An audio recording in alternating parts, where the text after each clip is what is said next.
Chelsea Pamela Chandler was born to Francine and I just under 7 months after we were married. I was thrilled to be a father, but it surprised me that Francine didn't seem thrilled to be a mother. She assured me, after I noticed it enough to mention it, that it was probably just her hormones still out of whack, coupled with a possible bout of postpartum depression. I agreed with this explanation, and we delved even deeper into our little home bubble, as typical young parents in today's world with active lifestyles. I went out into the world daily to serve as the family breadwinner, and Francine stayed home to be the breadwinner. But Francine hired a nanny without consulting me. When I asked about the strange woman I saw leaving the apartment when I returned from work one day, Francine simply said it was a done deal.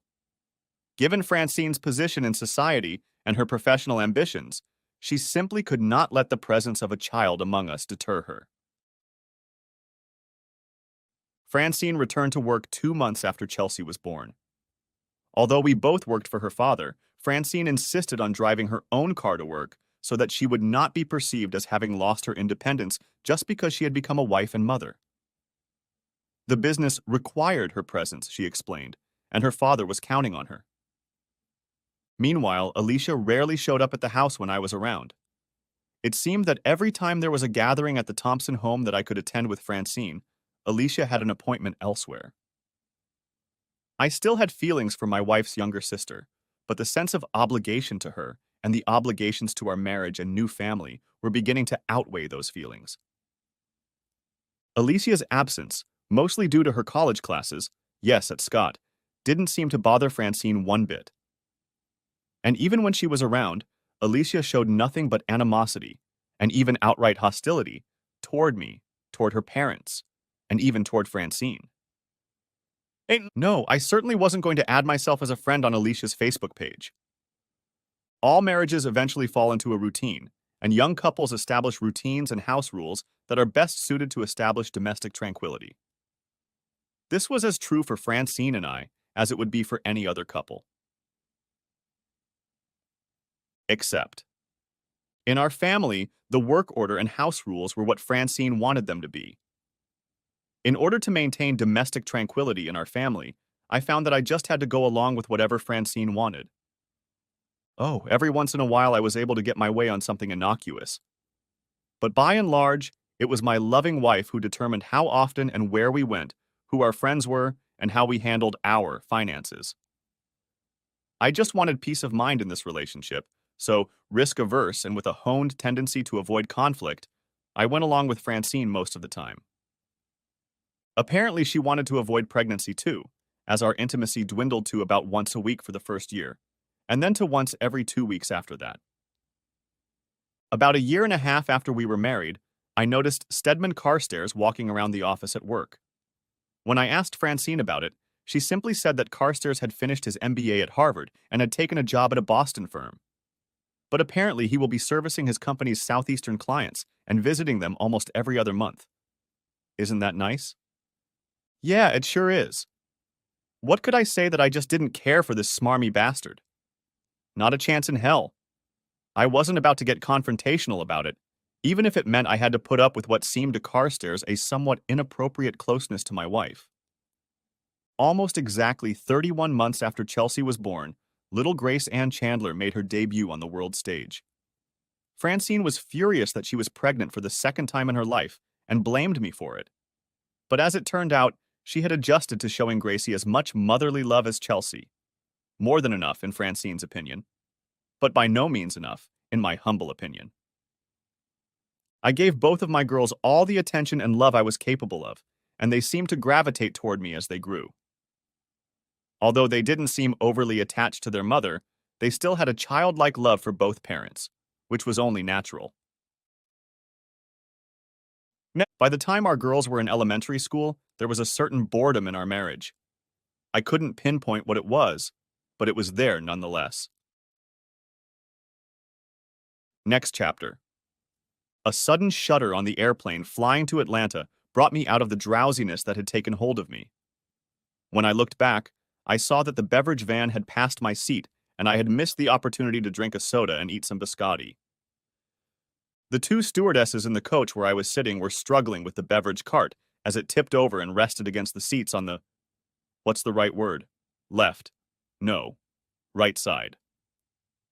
The coffee pot tipped over on one gentleman who screamed in pain, dousing himself with hot liquid. Once the drink cart was corrected, the nearest of the two attendants attempted to help the man wipe the hot liquid away with a handful of cocktail napkins. I heard a sound and looked ahead to see that a first-class flight attendant had pulled back the dividing curtain. She strode purposefully toward the other two flight attendants manning the cart and whispered to them in a low voice, but with a sense of urgency that couldn't help but alarm those who witnessed it. As I hurried back, behind the other two flight attendants and the attendant cart, but at a slower pace, I saw the first-class flight attendant reach for the intercom. "Ladies and gentlemen," I heard her slightly out-of-breath voice, though a smile appeared on her face as she turned to face the passengers. "I apologize for the inconvenience, but it appears that we have encountered a bit of turbulence. Due to this, we have decided to reduce the beverage service. Depending on flight conditions and the time we have before arrival, we will await instructions from the airfield before resuming." Another violent jolt shook the airplane, causing a roller coaster feeling in the gut. "Ladies and gentlemen, this is the captain speaking," came a male voice from the cabin speakers and from the headphones of those who were still listening to music, news, or comedy through the airplane's sound system. "We have encountered an unpleasant situation. If you are not already in your seats, I ask you to quickly return to your seats and fasten your seatbelts. Please remain in your seats with your belts securely fastened until we reach calmer conditions. At that time, I will take care to turn off the fasten your belt signs." The authoritative voice and decisive action seemed to have a calming effect on all of us, but it still didn't calm me down, so I tightened my seatbelt and leaned back in my seat. Next chapter. When the economy went south, my job became a little more interesting, if you can call work more interesting. That means I had to work harder to keep my clients' numbers up. The slightest movement in the markets could lead to big trouble, so I had to stay alert. And I had to work harder and longer, and I was really on top of things. In business, anyway. As for my marriage, I had no idea that not only was I not on top of things, I wasn't even in the middle, and I was actually almost at the very bottom of the heap. Enough metaphors.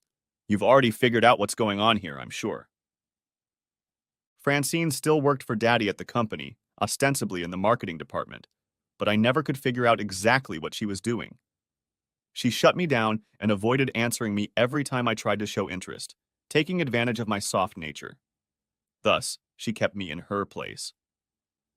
Although I wasn't sure of the extent of her duties, I figured they must be important to the success of the Thompson business empire. Eventually, she began traveling more frequently on business trips, and sometimes at short notice.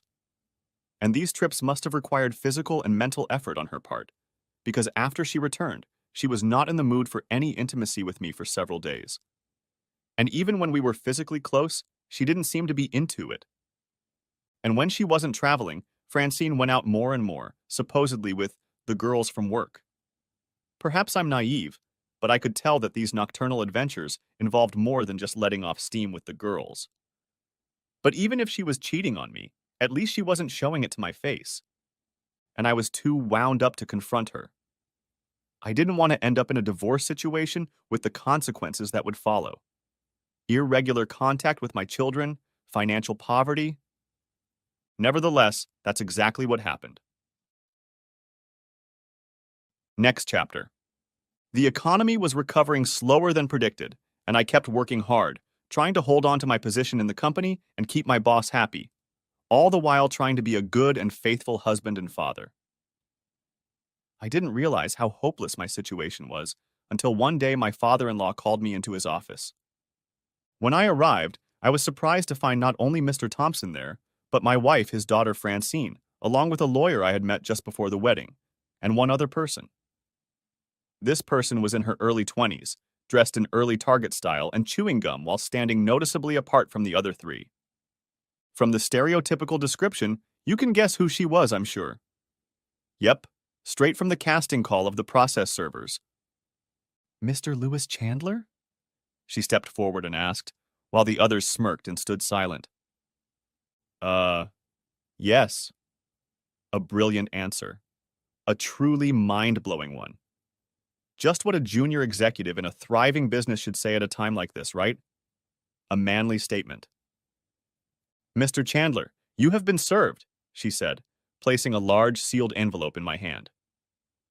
I didn't answer anything. I was still confused. I just stared at the package in my hand. I was slightly startled by a flash next to me. When I looked up, I saw that she had taken a picture of me with her digital camera. I'm sure the frame included the designer clock on the Thompson wall behind me to confirm the date time on the picture she took while I was being served.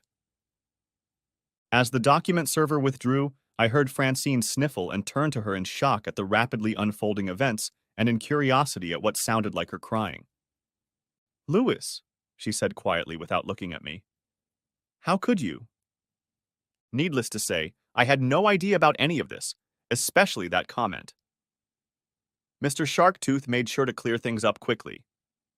Mr. Chandler, Thompson's lawyer said, I have a deposition from one Joan Hartman, an employee of the department you influenced in hiring, firing, and promotion, in which she claims you coerced her. He waved a piece of paper that had all the hallmarks of officialdom. You, sir, continued the lawyer, are guilty not only of adultery with this innocent young woman. At this, he pointed to Francine, who was busily pressing a napkin to one eye, obviously wiping away a tear. You are also in violation of the marriage contract you signed before you entered into union with Francine Thompson.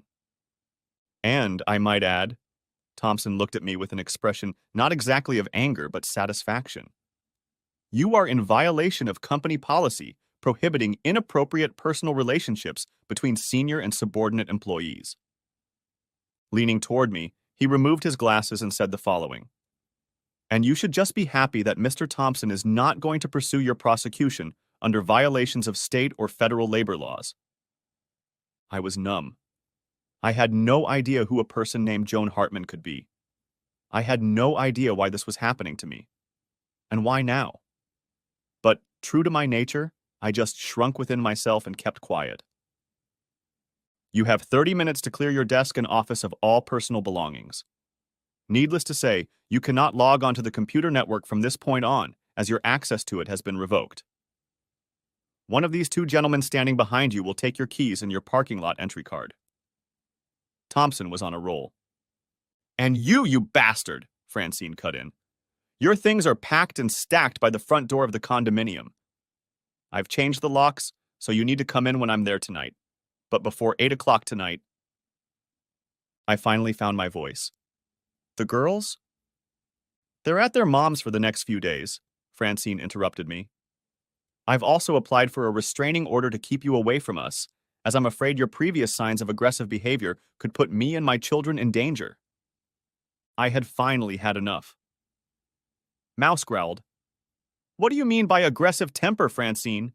I shouted, probably for the first time in 10 years. I have never raised my voice, much less my hand, in anger at you or my girls. At this point, Mr. Thompson added with a thin smile. You see, Jim? He looked at his attorney and continued. If you need a witness about his anger problems, all you have to do is call me to testify during the hearing. I now realized that I had been cornered by professionals. I was shocked, angry, frustrated, and completely out of it. I felt a hand on my elbow and noticed two security guys escorting me to my office. By late afternoon, I was driving back down the I-20 freeway toward my parents' house. My car was packed with boxes of stuff I had taken out of the office, as well as 8 large garbage bags of clothes, toiletries, and other items from the apartment I no longer shared with my loving family. I was still reeling from the way I had been treated by my wife and her father and their predatory attorney. I may have been embarrassed by this Joan Hartman's claim of so-called stalking, but I finally got really angry, perhaps for the first time in my adult life. I had been set up. It was so obvious to me. As I drove and tried to avoid the semi-trucks and other cars heading toward the perimeter highway around Atlanta and beyond, I pondered what had happened. They'd gotten some poor low-level employee to lie, probably intimidated her with a job threat or something else that concerned her personally, to get me fired. The adultery claim was drafted so that the prenup would go into effect at the same time the divorce petition was filed. The only thing I couldn't understand was the setup because of my so-called anger issues that caused the restraining order. I exhaled and shook my head. I could only assume that Francine had used this opportunity during my confinement to turn my girls against me. Well, I would fight like crazy to prevent that, somehow. Next chapter.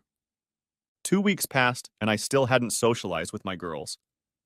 Out of our friends, I could only count on a couple people who weren't really just Francine's friends. They all cut me off too, refusing to even talk to me or return my calls. One or two of them even told me that they should give me a whipping for the way I was deceiving poor Francine. Oh well, so much for the chance of a fair hearing from any of them. And one of the few friends I could count on was Ted Stafford. One evening over a drink, he brought me up to speed. Lou, Ted began, after I had been prying information out of him for about 30 minutes. I don't know what to tell you. How about the truth, Ted? I asked him. Look, I haven't heard anything, and I miss my girls as much as anyone. Ted became very uncomfortable with this remark. Then, apparently having come to some sort of decision, he took a sip of his JB, put the glass down, and looked at me. Okay, Ted began, but you're not going to like hearing this. I frowned slightly and nodded for him to continue. Well, Ted said to me, you asked for it, so here goes. And with that, my world continued to crumble. Not only did Francine evict me, but she put in my replacement. Wow. Not a week later, she moved her new man in with her, and my girls. You get the picture, I'm sure. It was Stedman Carstairs. That jerk, Carstairs, finally divorced his wife because of his own infidelity. He'd left her in Massachusetts with the baby and moved back to Decatur, to the home of, and apparently between the legs of, my soon-to-be ex-wife, Francine. As far as Ted could tell, Carstairs and Francine had never gotten rid of their feelings for each other over the years. Carstairs had broken up with Francine only after she had apparently gotten pregnant by me at the same time he started Harvard. And after he moved to Cambridge, he got pregnant by some girl from Wellesley and was eventually forced to marry her. The girl's father was a very wealthy man who had gone from being a simple Irish Southerner in Boston to the head of a fairly successful business empire in the Northeast. But he still maintained ties to the Irish gangs in his old haunts. Now, however, Carstairs was divorced from his own wife and living in a house that was supposed to be mine, sleeping with my wife and being around my kids. And that kind of opened my eyes to a possible explanation for how it all happened. When Francine first got pregnant, she wanted to be with Carstairs. But he was unavailable because he'd already moved to Cambridge and had a relationship with a girl there. Mr. Thompson couldn't allow his princess to be without a mother, so the Thompson family needed a scapegoat. But why keep me around so long after using me to solve Francine's pregnancy problem? Love? Damn it. Control? Maybe. After all, Thompson had known for a long time that I was gathering information on him. It brought to mind the other half of the old adage. Keep your enemies close. Why hit me now? Apparently, Carstairs was now available to Francine. Thompson no longer needed me, since his IT people had destroyed my evidence against him, and I no longer had access to it. I was now expendable. Damn it. I vented all my frustration to Ted. Ted now looked very uncomfortable. At my request, he continued. Lou, you're not going to like this either, but I've heard from some of Francine's so-called friends that she wants her girls to call Stedman Carstairs daddy now. Before I could explode, he continued. I sat back down on the bar stool and was silent for the next few minutes until I heard Ted order another round for the two of us. Being an accountant, I had a knack for math. At that moment, I was in the process of calculating Francine's possible contacts with a certain Stedman Carstairs in those days. Or should I say, those days? Or should I say, those days, plural, when she was pregnant? Unfortunately, the numbers didn't lie. And they didn't seem to lie now either, as I looked back on the last 16 years of my formerly quite satisfactory, if not happy, life. a life that I now realized was based almost entirely on lies and deceit. I had tolerated it because I hadn't had the guts to do anything about it then, and I couldn't do anything about it now either. Next chapter. The divorce procedure itself went quickly. I hastily hired a lawyer, an inexpensive one since I didn't have access to much money, and Francine and her old man were trying to take our previously joint assets away from me. But my young lawyer, no matter how hard he tried, was never able to stop the tsunami of crap coming down on me. I was forced to keep paying rent because my kids lived in the apartment and they needed stability to stay in their familiar home. And of course, they needed the care of a loving mother during the difficult times after the divorce. My attorney strenuously objected to many of the issues presented by Francine's attorney, especially regarding employment, and the judge sometimes agreed with us. However, I could tell that the work issues inevitably crept into the mind of the woman acting as judge in our case, leading her to believe that I was just another womanizer who was trying his best to pollinate all the women in his workplace while he still could. And to hell with my family. I also ended up having to pay a bunch of child support. I loved my two girls and would never have resented paying child support. Next chapter. Ladies and gentlemen, this is the captain speaking, came the voice from the airplane's sound system again. We were all starting to get nervous by now due to the continued shaking and bouncing. An unusually strong storm front is moving in from the Gulf of Mexico, extending from New Orleans through Little Rock and Louisville, and it's between here and Atlanta.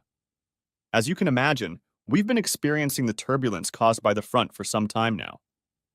All flights are currently suspended at Hartsfield-Jackson International Airport in Atlanta. All gates are full, and we have nowhere to go even if we land there. So we have been directed to Nashville International Airport to wait out the storm.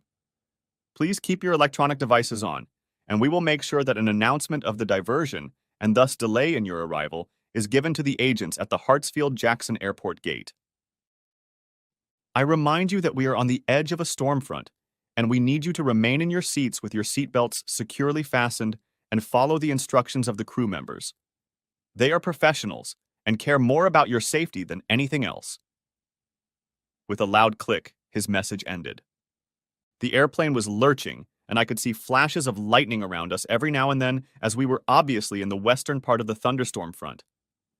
When I felt the captain move the airplane into a hard left roll, panic set in within me. Not being a very brave person, I also had a regular fear of flying, and this situation was just getting to me.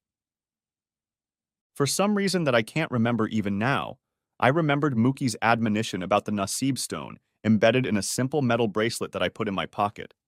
It attracted absolutely no attention when I put it in the cup going through the TSA checkpoint at the MSP airport.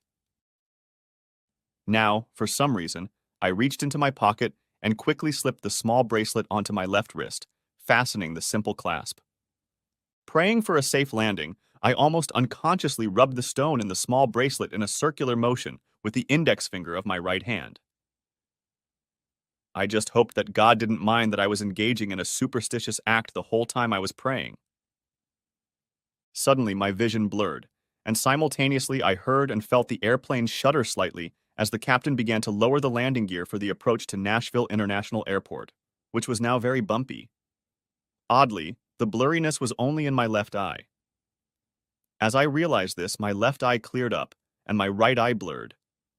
It seemed that each of my eyes was clearing and losing clarity independently of each other, or even in an alternating rhythm. Now I was truly frantic.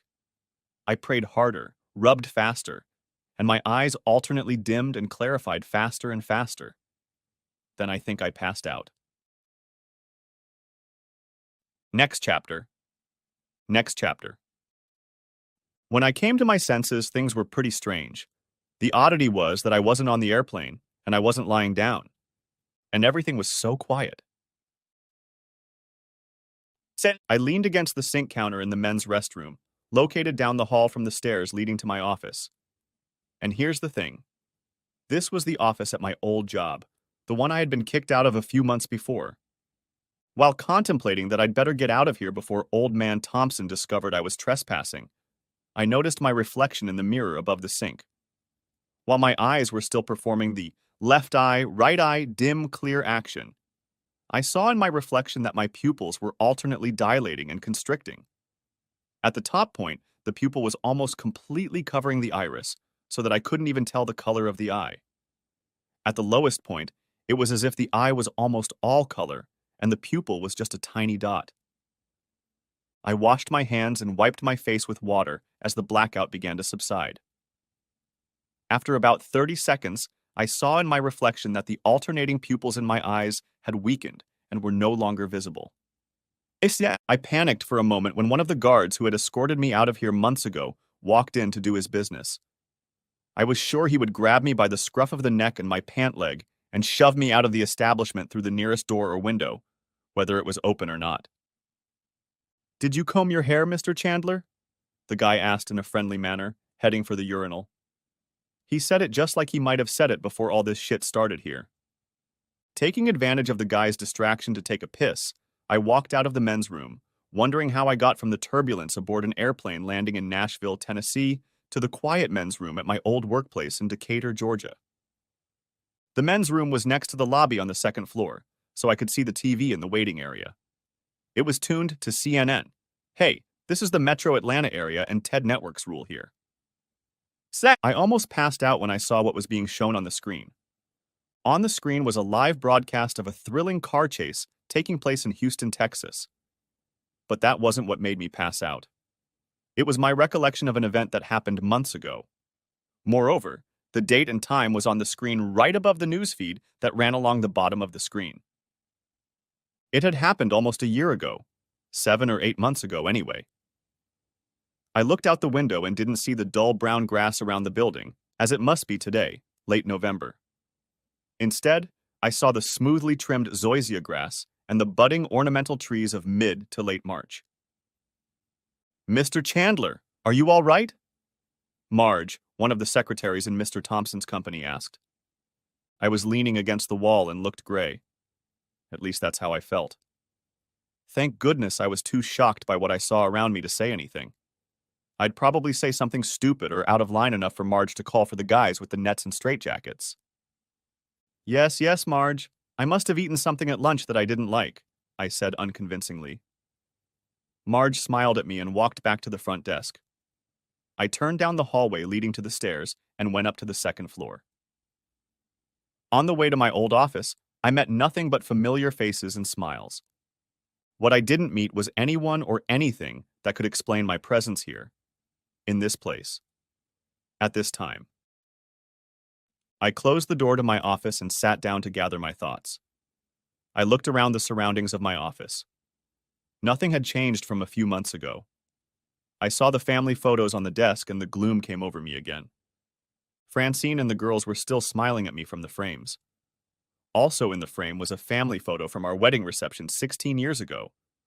Well, a little over 15 if the date on the TV was correct. The whole family was there, including Alicia. Oh, Alicia. If only. Now not only was she not mine, she was no one's.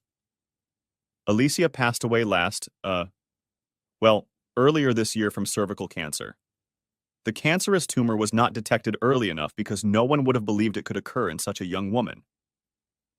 Had it been detected early enough, and had she had a complete hysterectomy, she could have lived for many more years. Even decades. Now she's just gone. Alicia left behind not only her own family, but also her little 3-year-old son and her asshole husband Frank Deal, the rapist her father set her up with right after we broke up and after she graduated from college. It seems the Deal family, who lived mostly in the Savannah area, was prominent in Georgia business and politics, and Dad wanted Alicia to marry someone well-connected. Frank hadn't turned out to be as influential as expected. Even his own family had been close to disowning him, except when it came to hitting Alicia right or left. What an asshole. Yeah, Alicia had put all that behind her. Well, she left me behind too, of course. I never lost my deep emotional attachment to Alicia.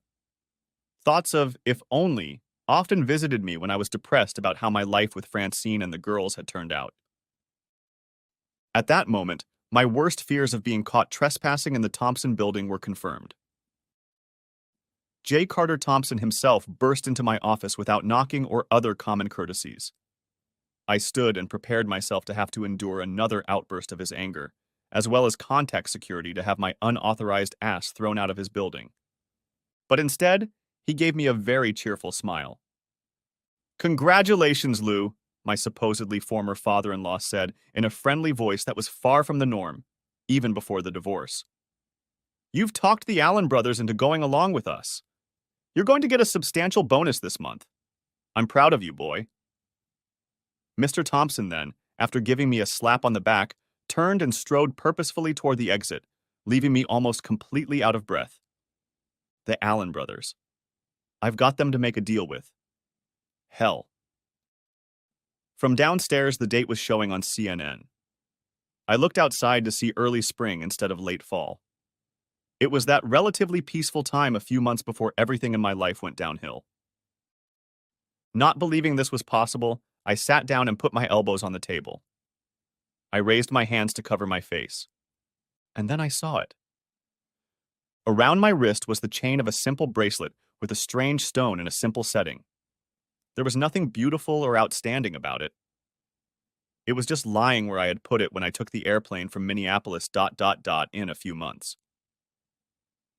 I looked at the Outlook calendar on my workstation. Aha.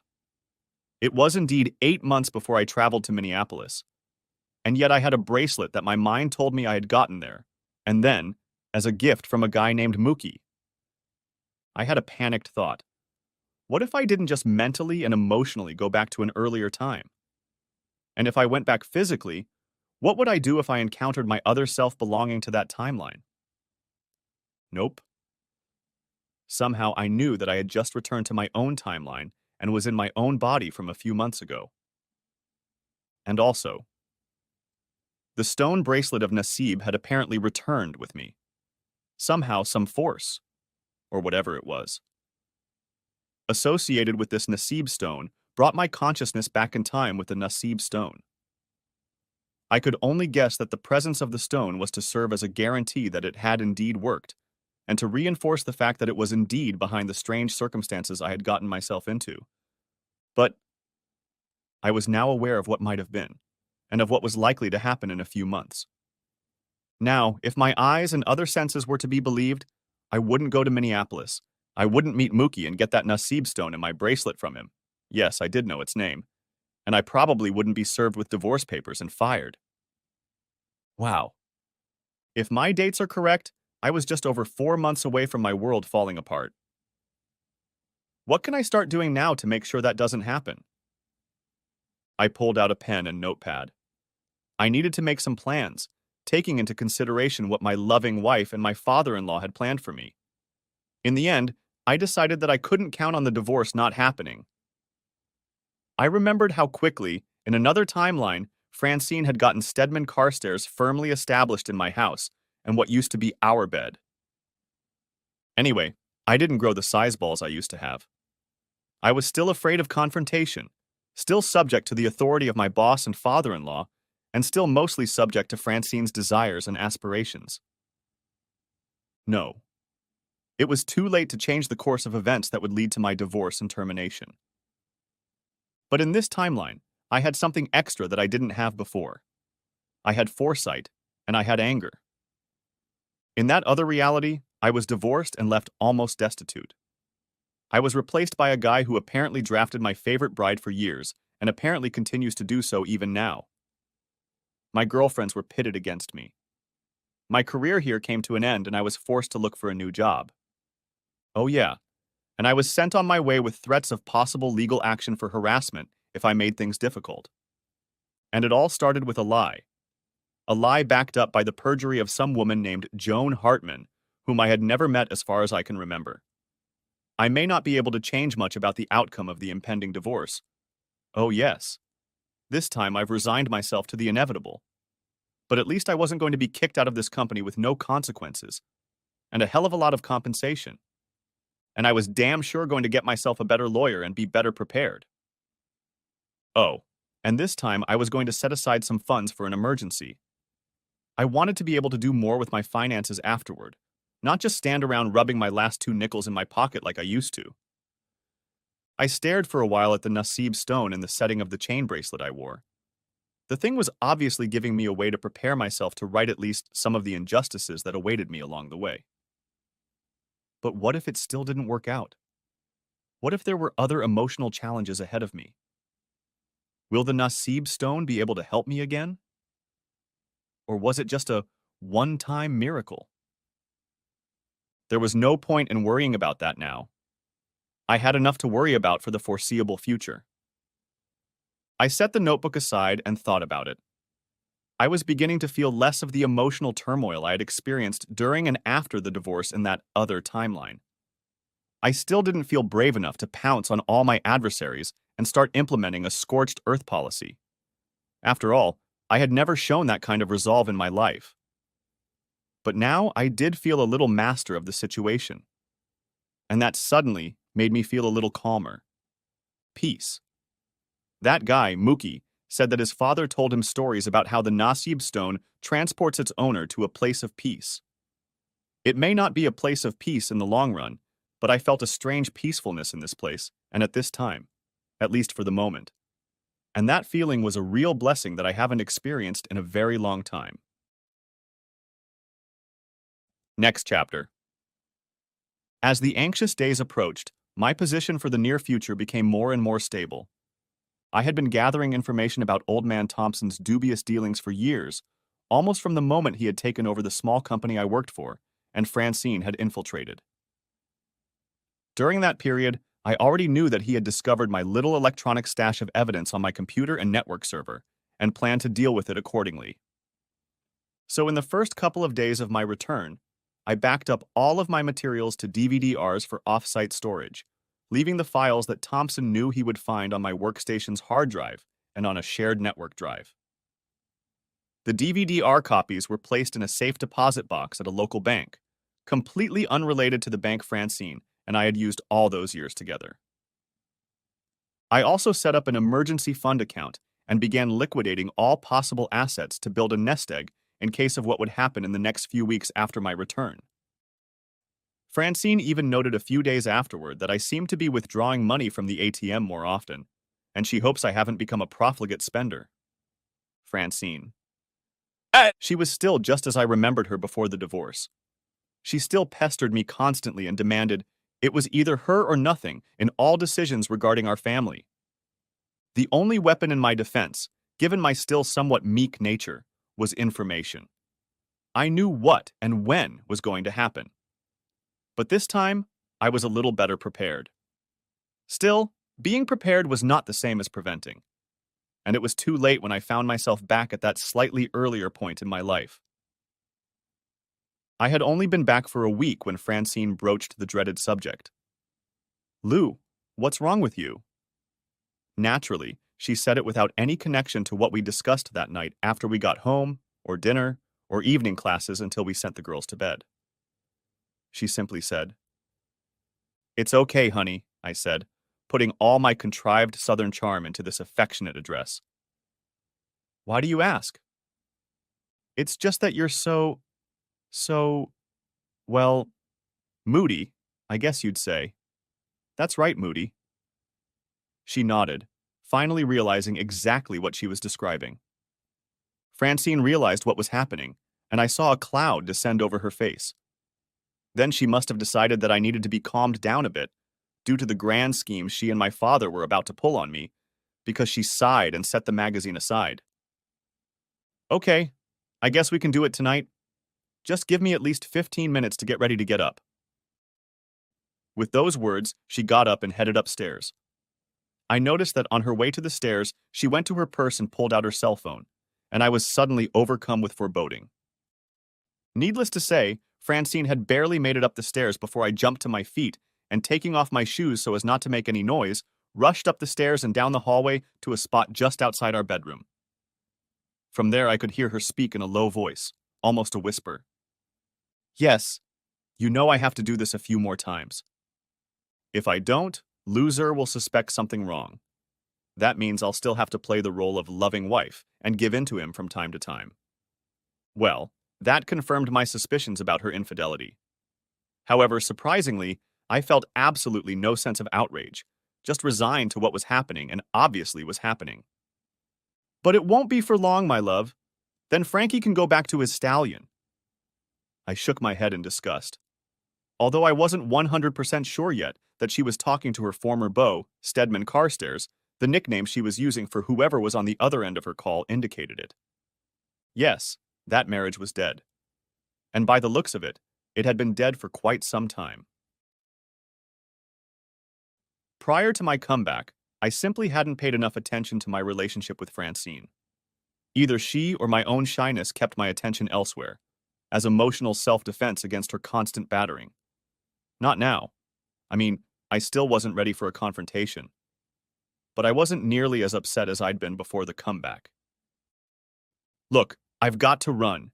He'll be here any minute, and I'm going to have to give him another trait of mercy.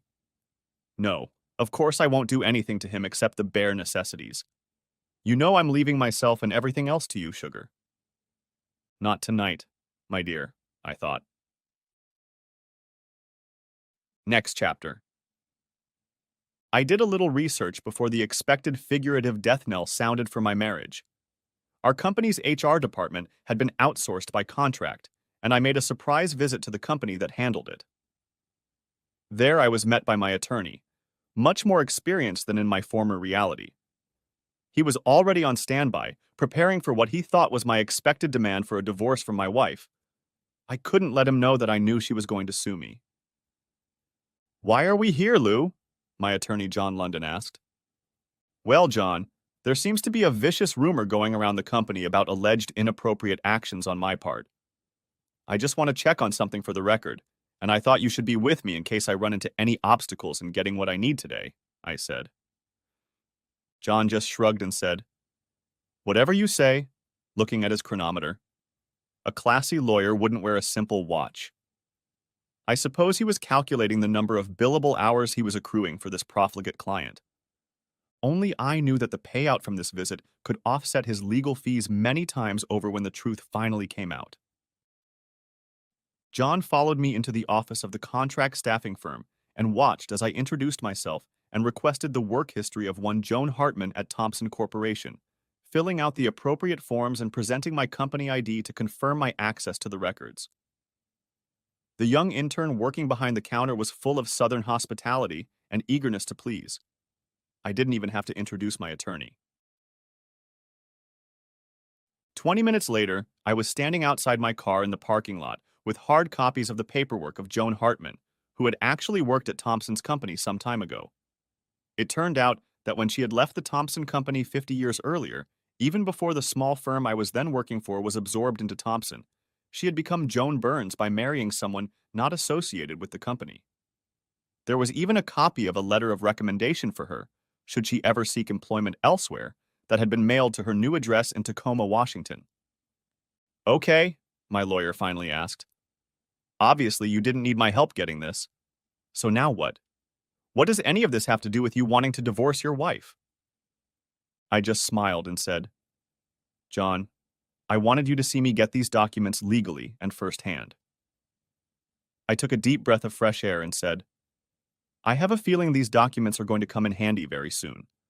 So take care to protect them at all costs. Do you understand?" "My client is definitely not right in the head," is what his facial expression silently told me. Nevertheless, he tucked the papers into his valise, shook my hand, and said goodbye. Next chapter. On the morning of the day I was to be summoned to Thompson's office for them to bring the gavel down on me, thinking I was still an ignorant loser, I had already arranged for my attorney, John London, to stop by to see me on an urgent matter. I had to crumple a bit when he asked me what exactly was so important. John arrived about 20 minutes before the time I remembered from my previous existence as Hammer Time. When he entered my office, he immediately started by saying, "Lou, what's so damn urgent and why the secrecy?" I shrugged my shoulders, smiled thinly, crossed my fingers below desk level, and replied, "John, I've been getting some strange reactions from those around me over the last day or two. Also, one of the employees who joined this company with me 16 years ago, when we were bought out and absorbed by Thompson, relayed to me over the DL that my position here may be in jeopardy. He said that, to his knowledge, it would be decided around lunchtime today. That's why I thought I might need you here. Okay, I was lying through my teeth about the hints and the so-called informant. But I really needed John to represent my interests from the moment all this shit was going to start rolling downhill. And that would be just about, and just as I remembered from that awful last time, I got the call at 11:30 a.m., right on the button. Mr. Chandler, I'm afraid Mr. Thompson has specifically stipulated that you are the only one who must be admitted, Thompson's assistant said, as if that settled the matter as John and I entered the outer rooms leading to J. Carter Thompson's office. But this time, instead of merely following her directions, I looked at my attorney, then at her again, and said quietly but firmly, "This gentleman is John London, my attorney. Regardless of what Mr. Thompson says, Mr. London is going in there with me. Is that clear?" She just sat back in her seat with her mouth open at my sudden defiance. She expected me to just do as I was ordered, as I had done many times in the past, especially since I had always been compliant, even for a low-ranking deputy sheriff. If any of the three main conspirators were surprised that I purposefully entered Mr. Thompson's office without knocking, rather than my usual meek stride, they said nothing. It was only when they noticed that a guy in a well-fitting suit and wingtips carrying a leather valise was walking with me that they spoke louder. "Chandler," J. Carter Thompson shouted, "this is a private meeting.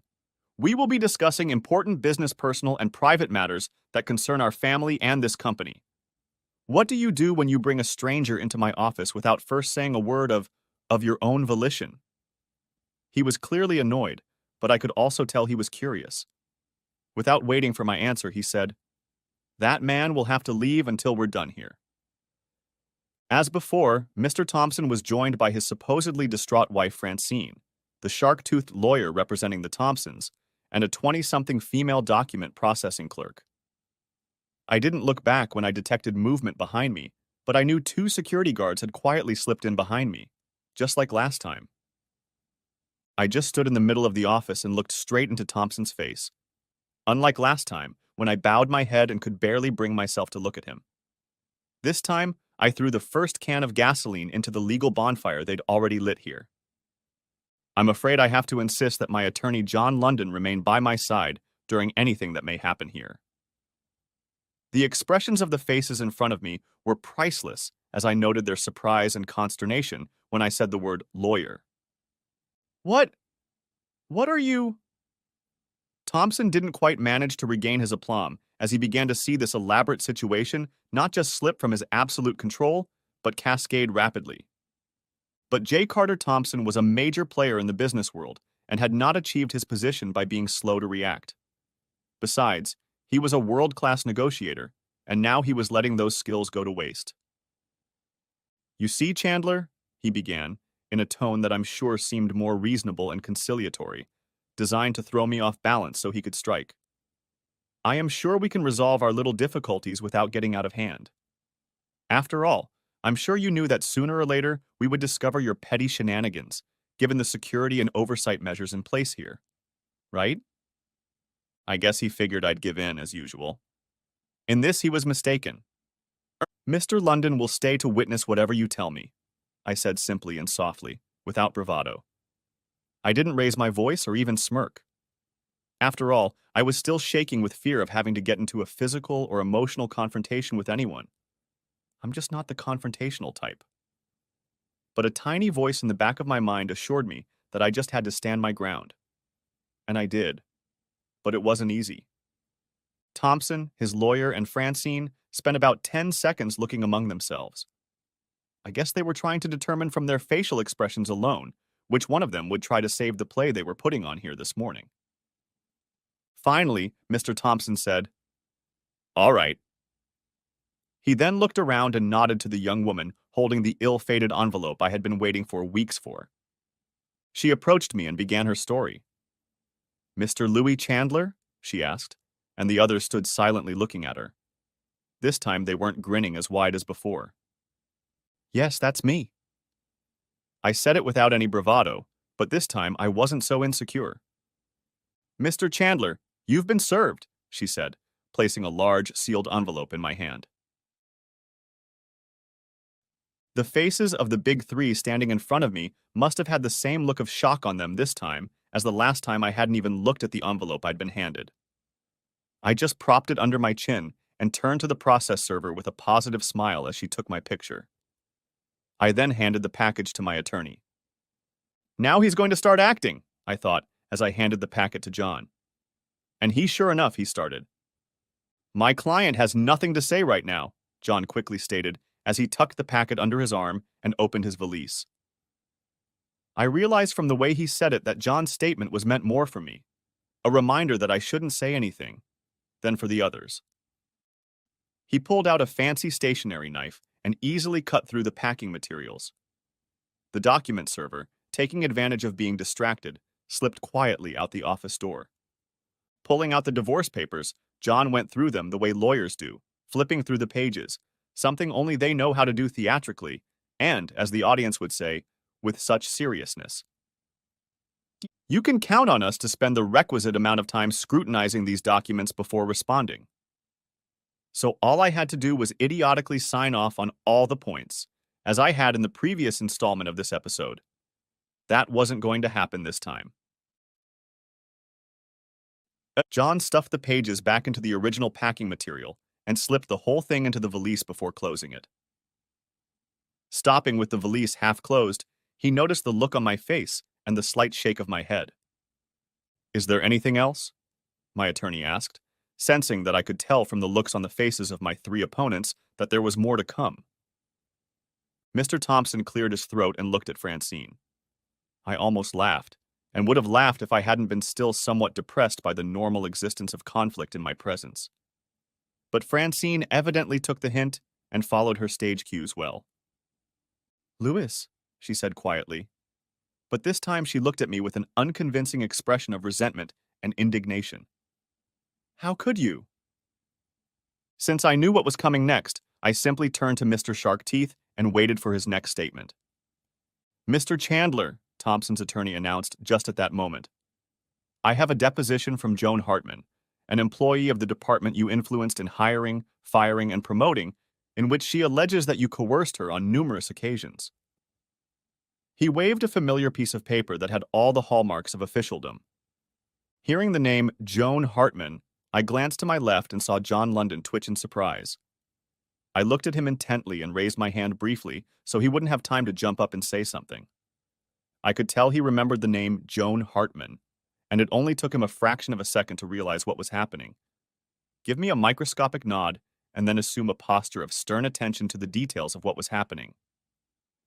You, sir, continued Mr. Sharkteeth, are not only guilty of adultery with this innocent woman.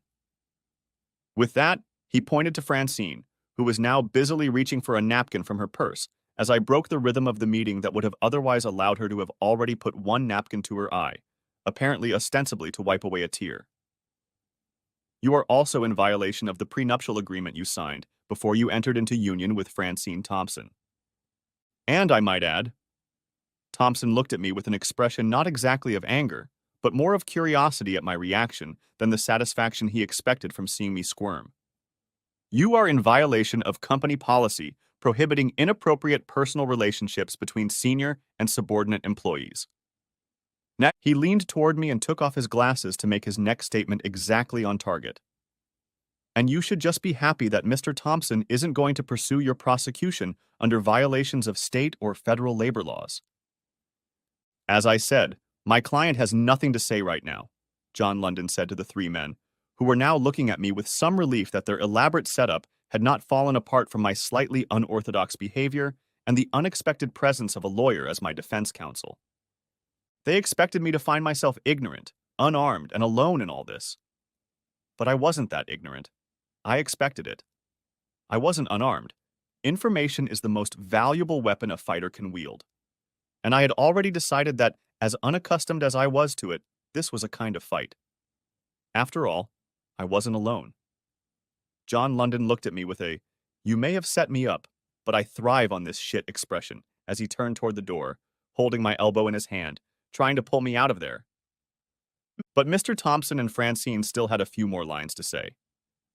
You have 30 minutes to clear your desk and office of all personal belongings. Needless to say, from that point on, you may not log onto the computer network, as your access to it has been revoked. One of these gentlemen will take your keys and your parking lot entry card from you. Thompson said it in an obviously rehearsed tone, but he still managed to portray the indignant look of a superior. And you bastard, Francine cut in. Your stuff is packed and stacked by the front door of the condo. I've changed the locks, so you should come by tonight when I'm there, but before 8 o'clock tonight. I guess I was amazed that I could still surprise Francine, because I was really taken aback by the way her jaw dropped in shock when instead of crying or begging or looking crazy, I just said, okay. I didn't even bother to ask about the girls, since I already knew they lived in the Thompson house in Stone Mountain with her mother. Then Francine, even though I didn't react as I expected, went a little overboard. I have also applied for a restraining order to keep you away from me and the girls, as I fear that your previous signs of aggressive behavior could put me and my children in danger. Mr. Shark Teeth handed me another document, which I took again without looking at it, and then handed it to John London. Instead of seeing me explode with anger or shake my head in surprise, they saw me stand expressionless as far as I could tell. I couldn't see my face, but I had practiced putting on an unaccustomed expression that I considered stone-faced, and again said softly, okay. Even J. Carter Thompson was beginning to realize that his plan was not going at all the way he had envisioned. He seemed to be contradicting himself on how he should proceed, but only for 5 seconds. Get him out of my office and out of the room as quickly as possible, Thompson ordered those behind me. In an unusual move for me, I smiled before turning to leave.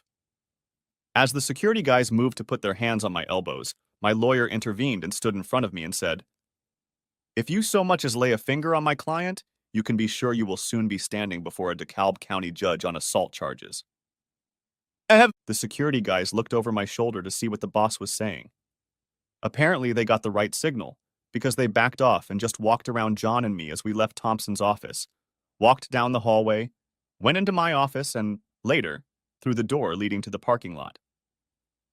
Well, John said to me with a thin smile, you obviously got some good and timely information.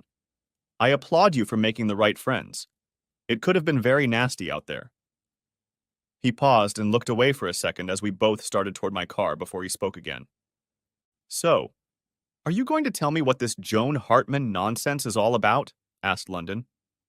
I remember you showing me her file, and since she left the area before you moved on to work for Thompson, we both know that their whole case for divorce and your dismissal is built on a solid foundation of pure nonsense and probably perjury. So what are you thinking? By this time, I had reached my car and was stowing a box of stuff from the office in the trunk. Closing the lid, I said, my marriage is a farce, John, so I'm not too worried about breaking up with Francine for good. As for the kids, I love them dearly and don't want to lose them, but I just don't know what to expect from these people under a so-called restraining order based on my alleged anger issues. Don't worry, John replied. It may take a week or two, but I'm sure I can get that restraining order lifted. Now, what about this Joan Hartman? I looked at my lawyer and, smirking, said, John, you're going to make me a very rich man with a wrongful termination lawsuit, and just in case you're not doing too badly yourself. After the divorce judgment is entered, and only then, based on this delusional assertion, do I want you to sue for $16 million in damages. I am basing this on a calculation of $1 million for each year that I was with Thompson and Joan Hartman was not. Then I want you to raise the amount by another $2 million and threaten them that if they try to countersue, they will go to the prosecutor's office on perjury charges. Then, I want you to raise the amount by another $500,000 every time they offer an alternative settlement amount. John's smirk began to match mine, and he told me, you know the final judgment in a lawsuit like this probably won't reach that amount. I mean, judges don't usually award the plaintiff such a high amount in cases like this. But we should get a heck of a return on the lawsuit with so much evidence in our favor and the obvious chutzpah of Thompson and his lawyer. Oh yes, we should do just fine. We both started laughing as he shook my hand and headed to his car, while I climbed into mine to drive to my new apartment, which I had already arranged for and had already had furniture delivered. My new apartment was in Sandy Springs, as it had been in the past, but this time I had time to prepare, and I had found a much nicer place to live. Also, I had set aside enough financially to handle things like the deposit and extras for now.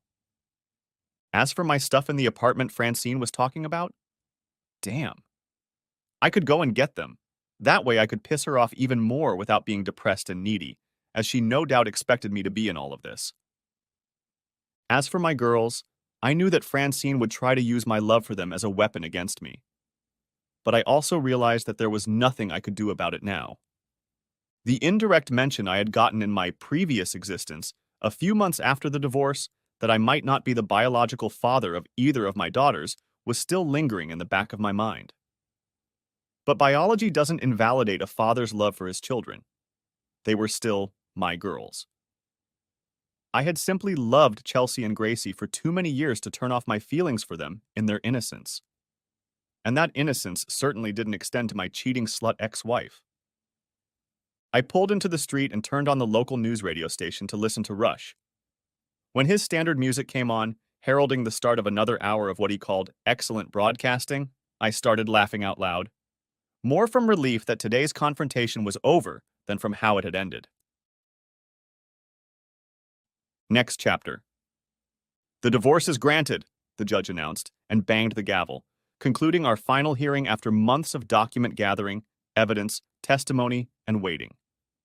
We didn't actually have to be physically present, but John London had directed that he and I be here, and that Francine's attorney, who was also Mr. Thompson's attorney, be here as well. I stood next to John as he looked toward the back of the small courtroom and nodded to the DeKalb County Sheriff's deputy standing at the very door. The deputy approached Francine's attorney, who was clearly furious at being forced to be physically present for what was a simple formal announcement that would be published in the newspaper anyway. Are you, by any chance, Mr. James Cantrell, attorney for Miss Francine Chandler, NCE Thompson, and Mr. J. Cade Thompson and the Thompson Corporation? The deputy asked almost nonchalantly. I guess Francine's attorney was just still annoyed that his morning had been ruined and didn't pay much attention to it. He simply replied, "Yes, I'm James Cantrell." What happened next made him take notice. "You, Dryad, have already been served," said the deputy. He handed the package he was carrying to Cantrell and quickly left. John London and I just stood there and watched the various expressions on Cantrell's face change to reflect the changes in his emotions as he first opened the envelope and then looked shocked at the documents he held in his hands. Finally, turning to John and me, he expressed anger and indignation. "You're out of your minds. There's no way you can expect this lawsuit to gain the confidence of the court. He's never," Cantrell began. The hands in which he held my motion to file a complaint against his client and the huge sum based on wrongful termination were visibly shaking. John interrupted him by holding out a packet of certified copies of Joan Hartman's documents that he had been extracting at my request over the past few months. "You might want to familiarize yourself with them before you use words like never in reference to this lawsuit," he said. As Cantrell began reviewing the documents, I realized that when he was prepared, he was good at his job of making a confident face in court on behalf of his clients. But he wasn't good enough for me not to notice the slight weakening of his confidence in his position as he familiarized himself with the truth of the situation he faced. Cantrell now knew that his clients had planted the false documents that served not only as the basis for my just completed divorce, but also for my dismissal from Thompson Corporation. The highlighted dates showed that I was not even working at Thompson at the same time as this Joan Hartman, with whom I was supposedly having an affair, and that she had left the company over 16 years ago, just as I had joined the company. Even with my lack of experience in all this, I could tell that he realized he was screwed. Well, I mean his clients. Lawyers are almost never on the losing end. Finally, he said the only thing he could say at such a moment. "We'll get back to you on that." John smiled predatorily at Cantrell and said, "Just don't take too long. You can call my assistant and make an appointment." I had one more thing I had to do personally this morning. I handed Mr. Cantrell a DVD-R containing copies of electronic documents that indicated years of unethical and illegal business activity by Mr. J. Carter Thompson and his CFO at the Thompson Company. I said, "Be sure to pass this on to my former father-in-law, for his eyes only, not yours. It might make him want to hurry up. Assure him that I will act discreetly if he is not slow to agree to my lawsuit." My lawyer threw up his head and grasped my arm with one hand and picked up his valise with the other. He then quickly led me out of the courtroom and into the hallway. "Would you like to tell me what that reckless stunt was? What was on that disc you gave him? If you've ruined the case in any way by your actions, you can just get yourself a new lawyer, after paying all my fees, of course." John London was furious, and I don't think I blamed him for anything. And, as befits my nature, I recoiled from his verbal attack on me. When he subsided and waited for me to respond, I finally took a breath and replied, "Thompson has been conducting shady and illegal activities for years, long before I came aboard," I said. "I'm just offering him a little incentive to settle this suit. Or I'll have to take a copy of this disc to the DA's office or even the FBI field office in Atlanta." "Look," John told me, still very angry with me. "This is the kind of thing you should leave it up to me to decide." "John," I said, "you and I both know that if you had actually read what was on the disc, or if Cantrell had read any of it rather than giving it to Thompson, either of you would just have to go to the DA's office. After all, even as my attorney, you're still an officer of the court, right?" John made it clear that he disapproved of my actions, and he had to admit that he would have to take any evidence of Thompson's criminal actions to the DA. After yelling at me for another minute or two just to vent, he pulled himself together and said, "It's lunchtime and we're going to Sonny's. Your treat." I smiled, and together we walked to my car, my mouth already wanting Sonny's BBQ and sweet iced tea. And with that, we entered the next exciting phase of my return to this particular timeline. End of part 1. Part the second of may be coming out in 10 hours. Write in the comments if you're waiting for it. Also, give a like under this video and subscribe to my channel. I hope you enjoyed this video.